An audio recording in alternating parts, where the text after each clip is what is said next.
Hello, I'm Michael Kurland, CEO and co-founder of Branded Group, an award-winning facility maintenance and construction management company that services multi-site commercial properties such as retail, restaurants, healthcare facilities, and educational institutions. Welcome to the Be Better podcast. Each week, I interview thought leaders from a variety of industries who will share their stories and the lessons they learn as they strive to be better for their clients, partners, employees, and their community. Are you ready to be better? Welcome to another episode of the Be Better podcast. I'm your host, Michael Kurland. Today, I am very excited to welcome a special guest.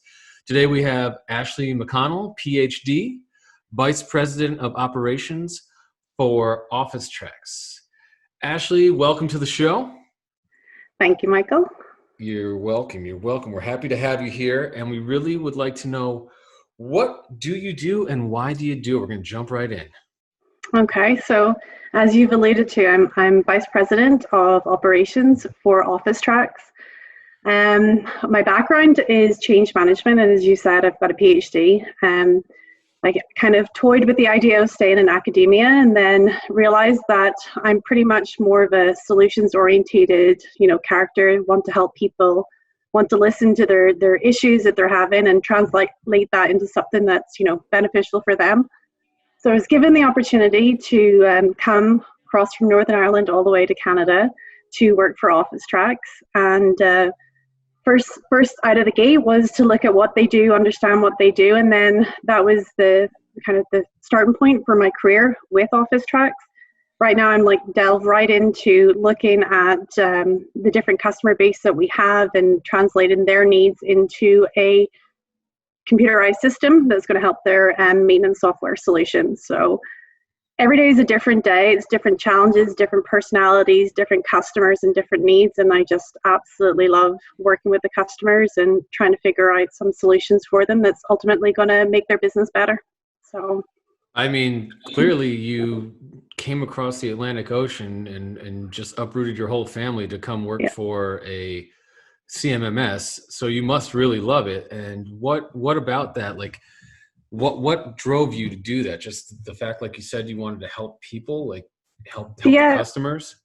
It's twofold, right? So it's like you're professional and then you're personal. So Canada has so much to offer, right? And I think for me, it was we talk about this be better. So it's be better for my career and where I wanted to go and the solutions, but also be better for my family. So I think the key thing, there's so much to do and explore. And and I've been in Canada now for a year, and my girls, we just love going exploring. And to be honest with you, it's been better for us for a family. Got to spend a lot more time together, and really just get out there and see what the world has. So that was the driving force for moving across, and opportunities, right? So you got to take them whenever you can. Yeah, be better for your family. That's great. Mm-hmm. So I don't know much about Northern Ireland. Is it not a great place to raise a family, or is it just a lot of hustle and bustle? It's a lot of hustle and bustle. Northern Ireland's fantastic. It in itself has so many places to explore as well, but with it being such a small place, the opportunities there are narrower. So that's why, Northern Ireland struggles a lot to try and keep, students that have gone through university, and then they're trying to find those opportunities within companies. And clearly, this is so this is the opportunity for international and globalization, and that's really the basis of what my first degree was. It was international business, and I always knew that that's where I wanted to go. And being a Canadian, for me, it was coming back home, right? So went to Northern Ireland to be better with the education system, and I ultimately brought that, back to Canada to help the Canadian and the US marketplace to be better too. So there's always that opportunity that I can take that back to Northern Ireland if, the opportunity presents itself. You've had dual citizenship your entire life. Oh, that's great. I too lived in Canada for 3 years in my mid-teens. I think we've discussed this. Yeah. I was in Richmond Hill. Fun time in my life. So it was Canada was great. I loved it. I would go back. It's just too cold for me. That can't. Too cold. Ironically, we love it. I didn't think that my kids would enjoy it, but we've been out skiing. and we've been, snow tubing and everything. So it's just, where most people hide and hibernate over the winter, we've been those crazy people that have just been outside enjoying it. So it's good for the mental health. So yes, outdoors are great for the mental health. The one thing I loved about Canada when I lived there between like 13 and 16 was the legal drinking age was 18. So I had some friends and I may have snuck a beer or two underage, but we won't tell anybody. So my next question for you is, what are you curious about right now? I think just this is perfect timing. COVID-19. Okay, I don't think anyone ever expected something to have such a huge impact right across the world. And I look at it from a professional standpoint is, how it's impacting our customer base, and their operations, how it's impacting ours, especially as a leader in an organization, with a lot of our staff working remotely, trying to support them. But then also from the personal aspect is, when we talk about, probably every parent's nightmare right now is that the kids are not going to return to school in September. And I think to myself, it's like, how am I going to be able to be a great leader of an organization, but also be a great mom, and ultimately a homeschooling teacher too.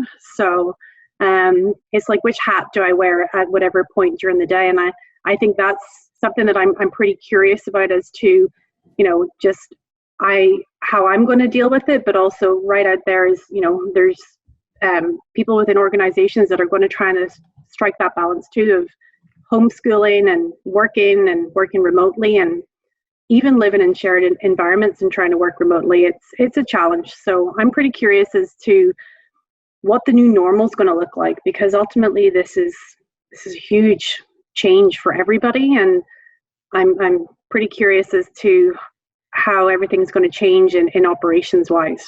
So that's what I'm curious about at the minute. And yeah, I mean, how do you balance the time of, you said you have two girls. So right. how old are your girls? Like, what grades They are are they? 9 and 11, so grade 3 and grade 5. So And two elementary school girls that you have to homeschool Monday through Friday and also do your 9 to 5 40-hour a week job from home as well. So how does that all fit into a normal 24-hour day? That's the big question, right?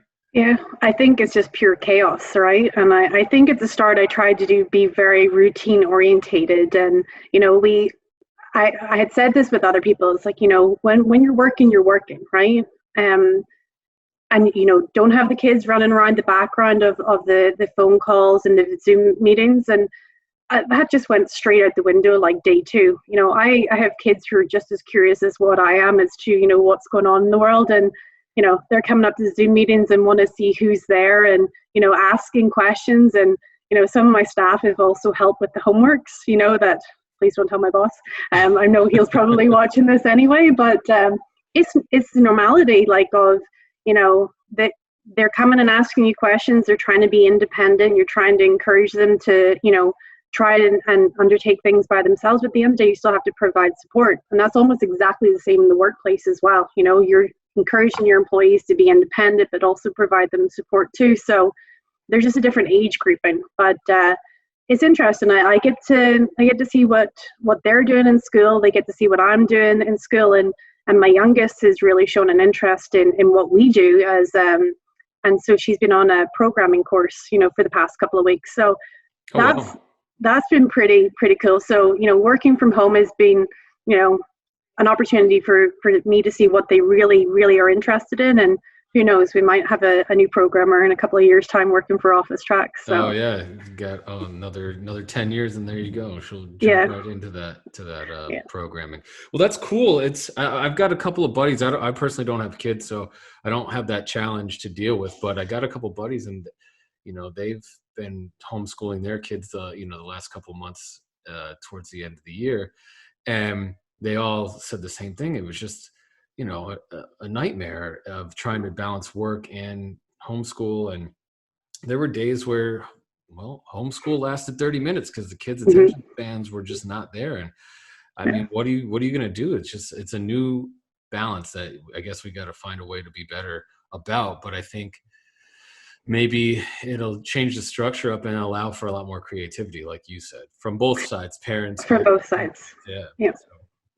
So it is going to be interesting. I don't think this is not going away anytime soon. I know they talked about a vaccine possibly being ready by the end of the year, but even then, who knows if that'll be ready? And that's probably another, I would say, 12 months of this, if I had to guess, of just trying to. And you guys are Canada's handling it a lot better than the U.S., I believe, right? You guys are pretty. We are, and not to gloat.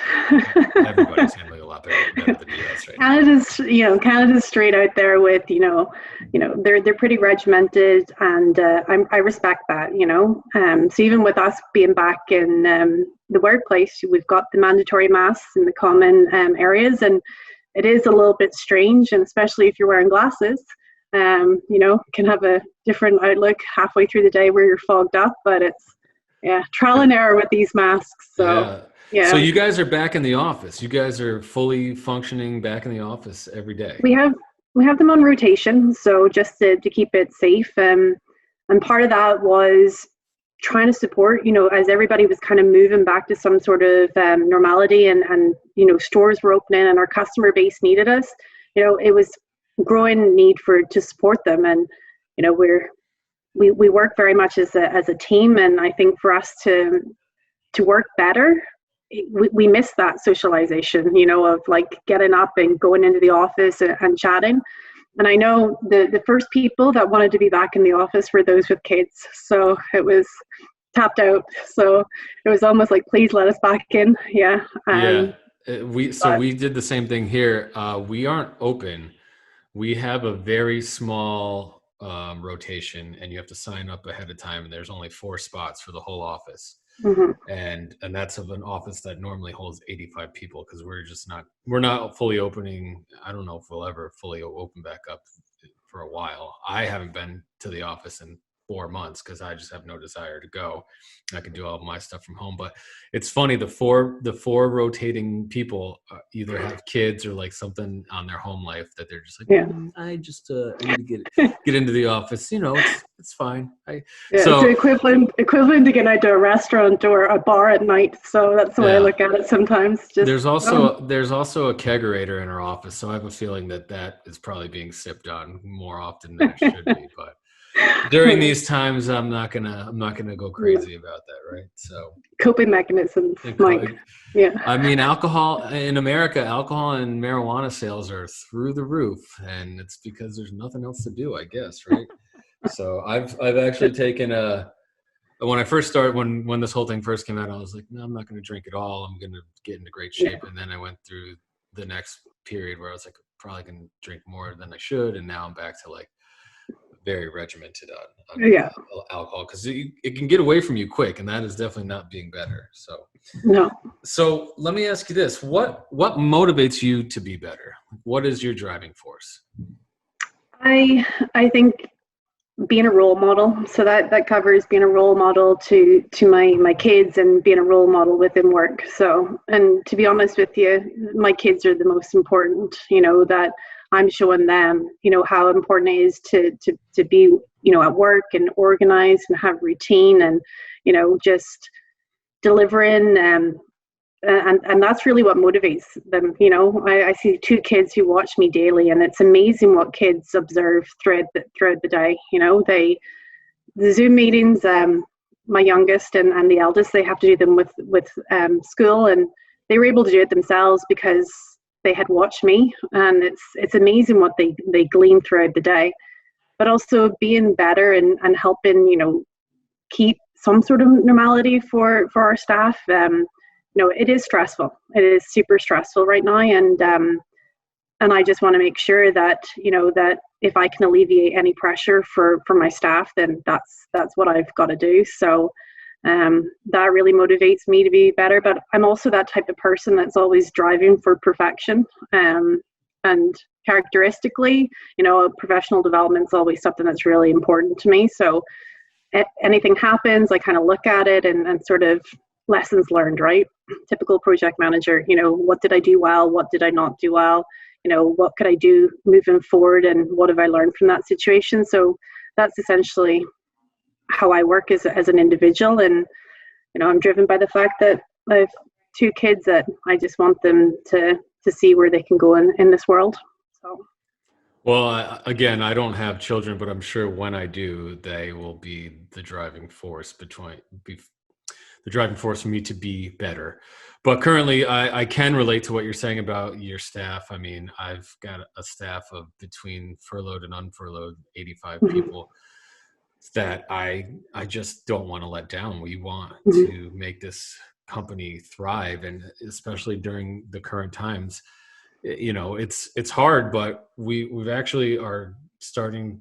I don't want to say we're starting, because with everything that's starting and stopping, who knows, it could take 2 steps forward, 1 step back, but we're in a good place still. We haven't been able to bring everyone back, but we're working towards it, and that's our goal. And these are people that have families and rent and mortgage and bills to pay, and we don't take that stuff lightly.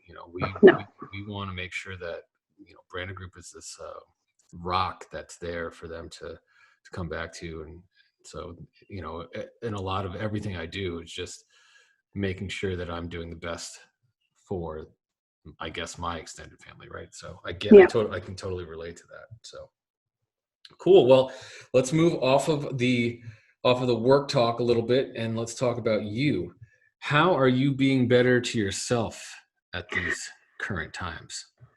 So the key one for me is I would be a self-confessed workaholic, and this is something that my family and colleagues always tell me. It's like, work, work, work. And lately I've been driving myself to trying to find that balance. So taking holidays, which I very rarely do, and making sure that when I take the holidays that I'm not answering my phone. I'm trying to turn it off. And sometimes the temptation is crazy, because I want to support them and make sure that everything's going to plan. But for me, that's the first.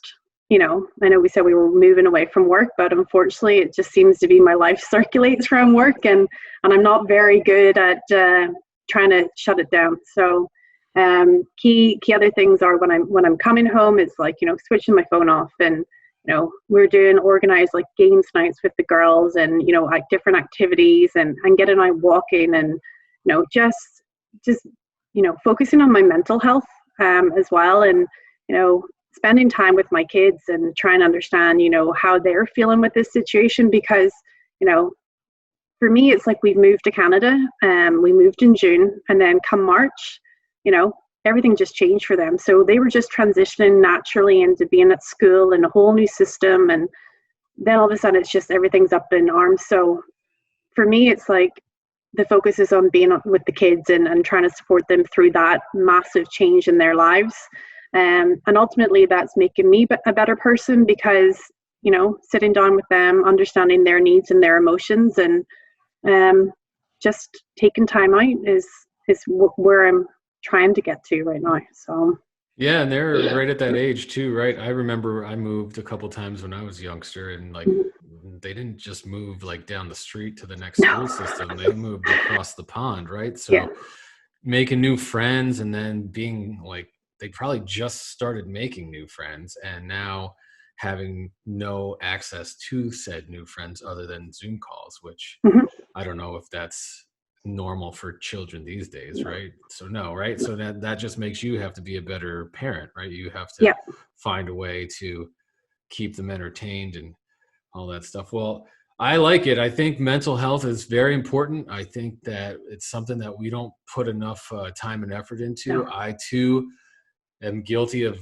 once being a workaholic and just doing 80-hour weeks, and if my success was measured by my bank account, and that wasn't led to a very empty, one-sided life. And that's why I moved to California. That's why I started Branded Group with that entire be better mantra. And now I make time to meditate on a daily basis. I make sure I get my workouts in 6 days a week, in some fashion, whether it's a hike or a walk or something like that. So I think you're doing the right thing. And holidays, or as we in the US call them, vacations. Sorry. No worries. Still haven't made that transition.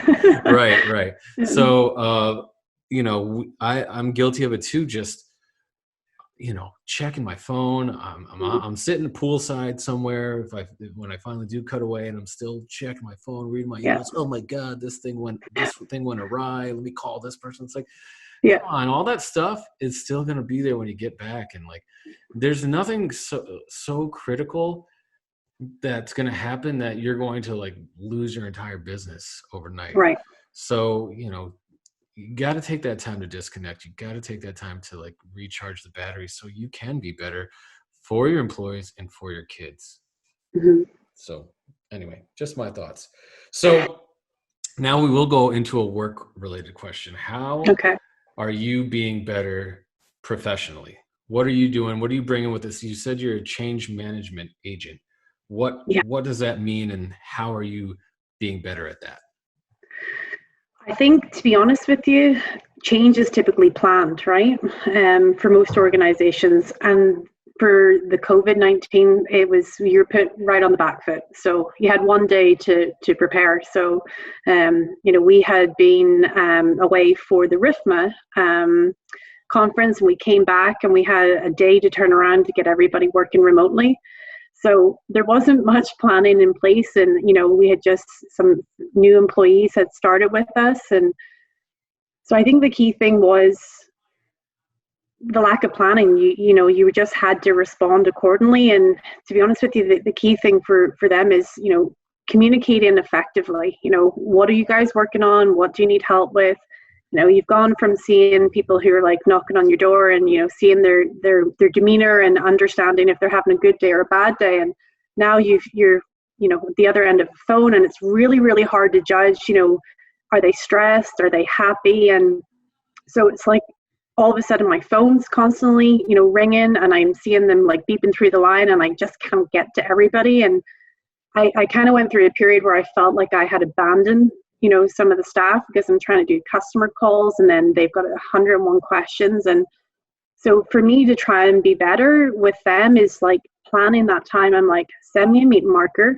This is your time. This is your like 30 minutes or whatever it is that you need to run through, and, catch me at these period of times throughout the day. And that's what I'm having to do to help be better for them. But it's listening, right? The key thing is listening to what their issues are, and then trying to put solutions in place. And just sometimes I realize that, and like my boss says this to me all the time, is you can't solve all the problems, right? And you can't get to yourself, get down, because you can't do that.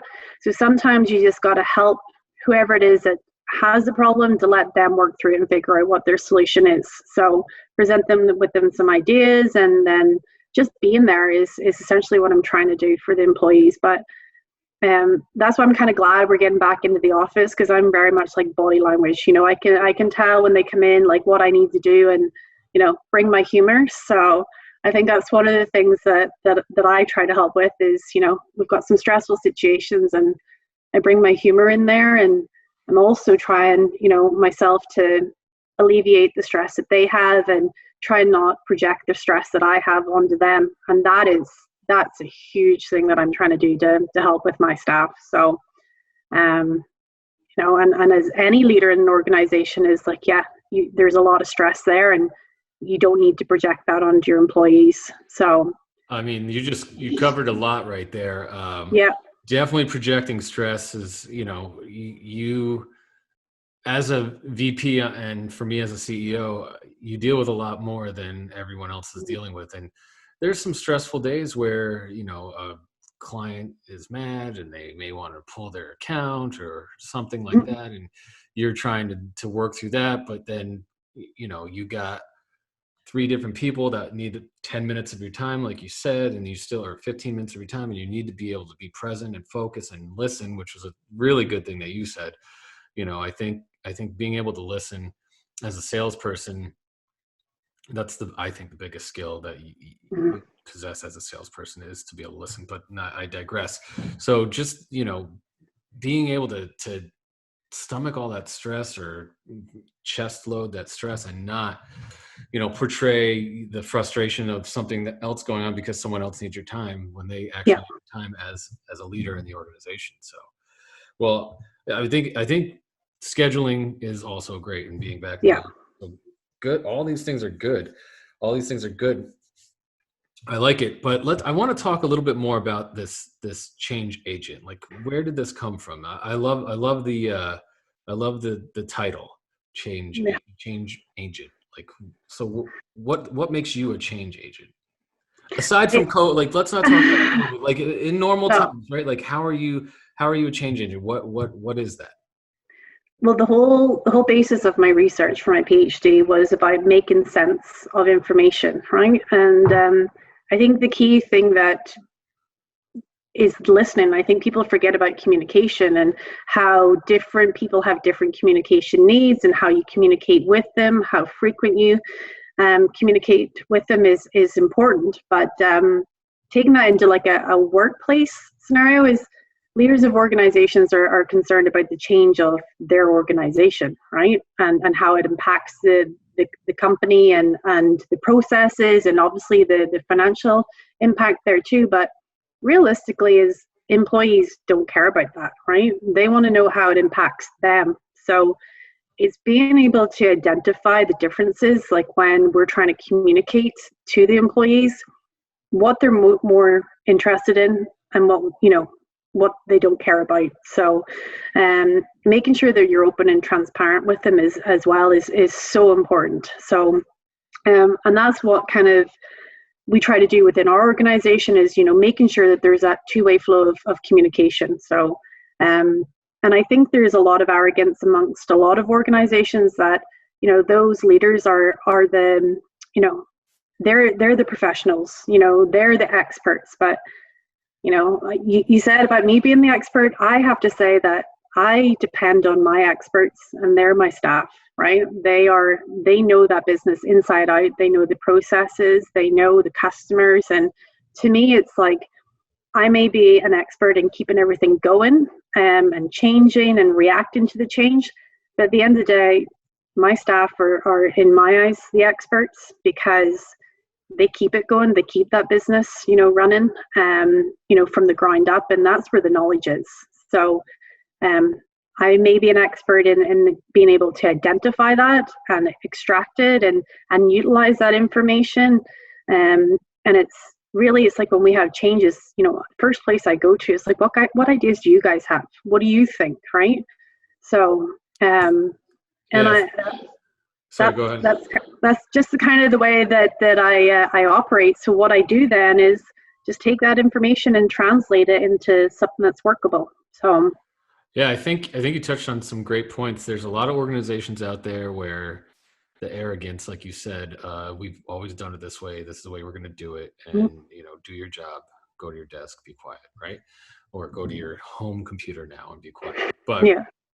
But I think the newer, more agile organizations are what you and I are both experiencing, which is, you are making the changes for the employees. They're the experts. They know how to do these things. They don't want to feel this outside fluff, but we're still making moves to keep up with the times and be agile and roll with things like pandemics and still be able to move forward. So I like that. I like that a lot. I think that's very interesting. It's very interesting to me. Change agent. I feel like it's kind of what I do too. I read the people, and I'm able to read the body language, read the moods, the feelings.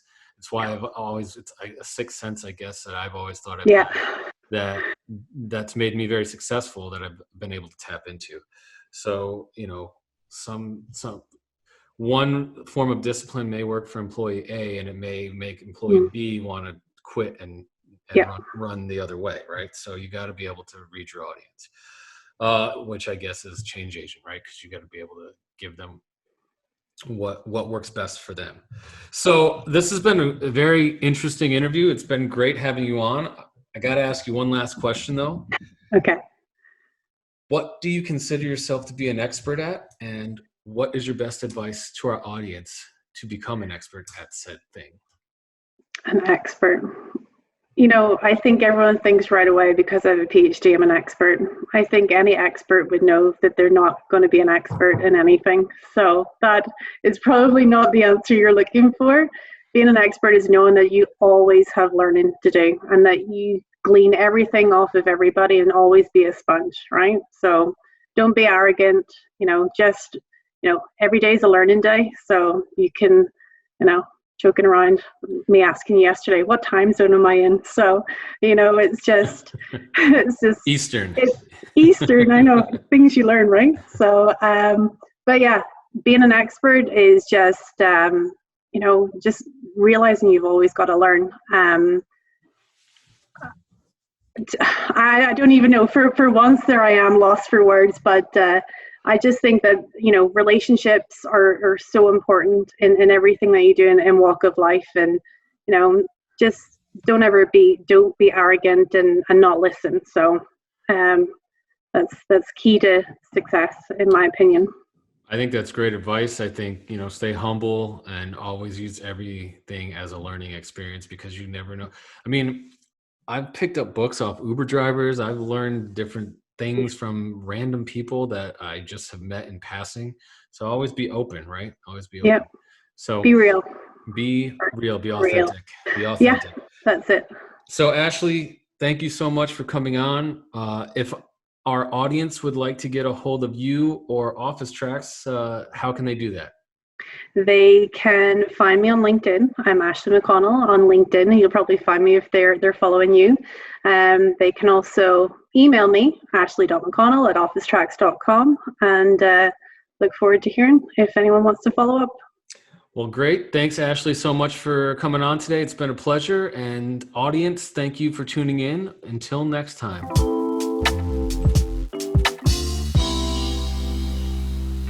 Thank you for tuning in. I hope that today's episode inspired you to become a purpose-driven leader in your career or your community. There's no doubt that when we lead with purpose, we can change lives. If you enjoyed today's show, I'd be grateful if you would take a moment to rate us on your preferred listening platform. To learn more about Branded Group's Be Better experience and how we provide industry-leading, on-demand facility maintenance, construction management, and special project implementation, visit us at www.branded-group.com. Be sure to follow us on social media, and you can also reach out to me directly on LinkedIn. Until next time, be better.